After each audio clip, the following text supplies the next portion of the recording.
নমস্কার বন্ধুরা, আজকে আমি বানাচ্ছি রেস্টুরেন্ট স্টাইলের সাম্বার। খুব সহজে এটা আপনারা বাড়িতে বানাতে পারবেন, তবে ভিডিওটা আপনারা শেষ পর্যন্ত দেখতে থাকুন। এখানে আমি মুসুর ডাল ধুয়ে নিয়েছি, এটা আমি এবার সেদ্ধ করে নেব। এখানে বেগুন কেটে নিয়েছি, ক্যাপসিকাম কেটে নিয়েছি, আলু কেটে নিয়েছি, বিনস কেটে নিয়েছি, একসাথে আমি সেদ্ধ করে নেব।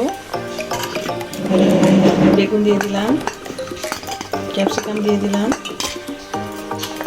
আলু দিয়ে দিলাম, বিনস দিয়ে দিলাম, ডাল আর সবজি একসঙ্গে সেদ্ধ করে দিয়েছি। এবার ফোড়নে দিচ্ছি ধনে, গোটা জিরে, গোলমরিচ, শুকনো লঙ্কা, কারি পাতা দিয়ে দিচ্ছি, আমি হিং দিয়ে দিচ্ছি, লঙ্কা দুটো দিয়ে দিলাম, মুগ ডাল আমি দিয়ে দিলাম, পেঁয়াজ আর রসুন দিয়ে দিলাম,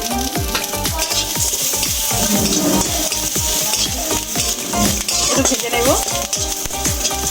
দিলাম নারকেল কোড়া দিলাম, এবার একসঙ্গে সব মিশিয়ে একটু ভালো করে নেব।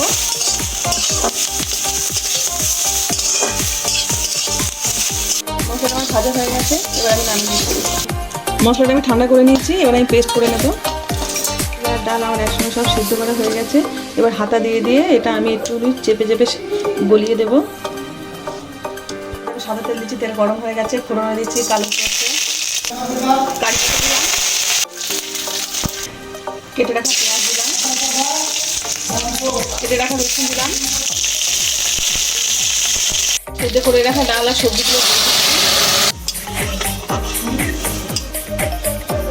স্বাদ মতন নুন দিয়ে দিচ্ছি, পরিমাণ মতন হলুদ দিয়ে দিচ্ছি।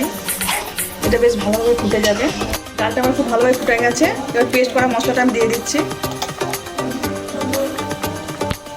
তেঁতুলের পাল্প দিয়ে দিচ্ছি, স্বাদ মতন চিনি দিয়ে দিচ্ছি। চিনির বদলে আপনারা গুড় দিতে পারেন। আমার সাম্বার একদম রেডি, আমি নামিয়ে নিচ্ছি। স্টাইলে আমাদের সাম্বার একদম রেডি। দেখলেন কত সহজে আমি বাড়িতে বানিয়ে নিলাম। আপনারা চাইলে আমার রেসিপিটা ফলো করে বাড়িতে বানাতে পারেন। আজকে আমার রান্নাটা যদি আপনাদের ভালো লেগে থাকে তাহলে লাইক করে দেবেন, শেয়ার করে দেবেন, কেমন হয়েছে কমেন্টে জানাবেন। আবার নতুন রান্না পেতে গেলে আমার চ্যানেলটা সাবস্ক্রাইব করে দেবেন।